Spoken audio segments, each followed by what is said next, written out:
Hi again, everybody. It's Kevin Canessa coming to you live from the newsroom of The Observer and TheObserver.com on this, the 16th day of July in the year 2026. Yesterday, at the end of our broadcast, we got cut off on Facebook. It happens sometimes. And what I realized I was doing was I had the broadcast set for 4K. And sometimes it's just too much for the servers on Facebook to handle.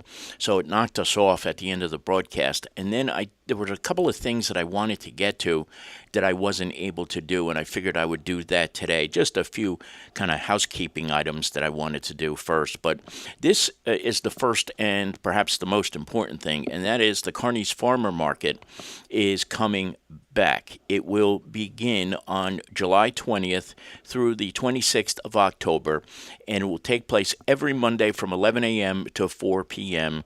at Memorial Park, which is the address is 460 Kearney Avenue. That is all because of the work of Councilwoman Mary Trine DeCastro.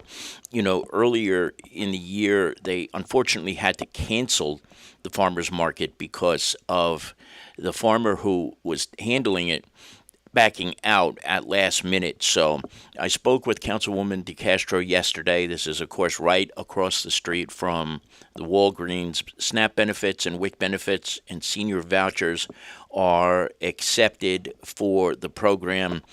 And the truth is, if you need any assistance, you can contact Kearney's Health Department, and they will be able to give you information about the farmers market.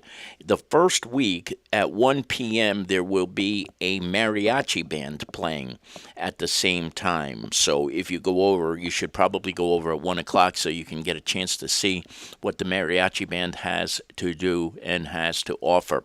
Again, this is starting on July 20th. That's this coming week, and it will be every Monday through October 26th. I really want to thank Councilwoman Mary Trine DeCastro for being able to pull this off. It looked like we were going to go an entire summer without she was able to make it work, and I'm sure there will be a lot of happy people who will be able to enjoy the great produce and things that are sold at this farmers market. There'll be some private vendors there as well.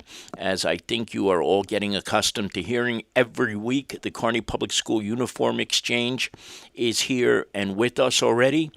It's time for donations to be dropped off at several locations at Kearney Town Hall and the Soccer Post for public schools, and at Bubble Land Laundromat, 18 Kearney Avenue, for charter school uniforms to be taken. If you have the ability to do it, bring those items there so that they can get laundered as quickly as possible. And Jenny Paz, it'll be a little bit easier for her when she gets to it. Now, let me take this off the screen for a moment because this is also important. This is also part of what Jenny Paz does every year. They collect school supplies and they give out backpacks. I think 500 is what the goal is this year. That's a lot of backpacks and school supplies. If you have it within your means, you see the information here on the screen. Pause this video. Write down that wish list addressed a.co that you see right there on the screen, or come up with some of those ideas and pick up some of those items. There are 3 drop-off locations: the Kearney Fire Headquarters, Kearney Town Hall, and Kearney Police Department, where you can drop off these items. And I believe they need to be taken by the 20th of August. So you still got a little bit of time to pick up your supplies and make your donations to this great and wonderful cause that Jenny started 5 years ago, and that has grown exponentially with her team of workers, including our own Deputy Mayor Melanie Ryan. So great stuff here indeed when you can. And I just want to make a comment about a friend of mine, and most of you know Zach Baram. He is the owner and operator of Zach's Garage. Zach always donates to the school supply drive every year through Amina Claudius and the Kearney Police Department's PBA.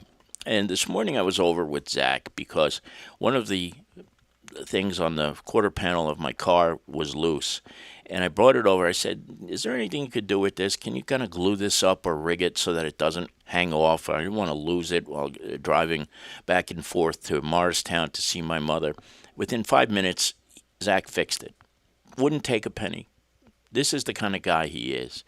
And he has done so much for our community that I wanted to recognize him today. If you've never met Zach and you need work done on your vehicle, go to see him. He's the most reputable guy I've ever met. He truly is. He will not fool you. There have been several times where the Mini that you see driving around has needed work. If he could always do it. But here's the thing. There have been times where he found quicker fixes instead of spending a lot of money on getting an expensive job done. He found alternate ways to get it done. He's just such an honest human being and such a great human being. So you'll forgive me for being a little bit on the personal side today. Yeah, Zach's also an advertiser of ours, so there's a little bit to that too. But this is a man who has done so much. And when you see these backpacks that will come out in the end of August, a lot of it has to do with Zach. He usually gets like 6 or 7 boxes piled high of supplies and backpacks and things that he donates. And I'm sure I'll get a phone call to go over to take a picture sometime in August once I think the supplies are actually already here, so maybe even sooner than that. And I just wanted to recognize Zach for being a great human being, a good friend, and a great member of our community. So, need your car fixed? Go see Zach. He will get the job done for you. All right, everybody. That's all I really had today. Hope you all enjoyed this kind of hazy and smoky day out there. Be careful if you go out there. The air quality alerts have been pretty bad. In fact, before I finish, let me just call up the air quality alert to see what the number is right now. It's moderate, 79 right now. I don't know if you're going to be able to see this, but it is going to be in the red zone a little bit later. It's forecasted to go up to 200, which is considered unhealthy and dangerous. So if you have to go outside and you have asthma or any type of heart ailments and stuff like that, make sure you use a mask of some kind. Richard Smith is here. Richard, good to see you, buddy. 790 Kearney Avenue is his address, 790 Kearney Avenue. Richard, I believe, is the proprietor of RLS Media that covers Kearney and a whole bunch of other towns, too. He was here yesterday, too. I didn't really get to acknowledge him yesterday. I apologize for that, Richard. Good to see you, buddy. All right, everybody, that's it for now. We'll see you later. Take care. Bye-bye.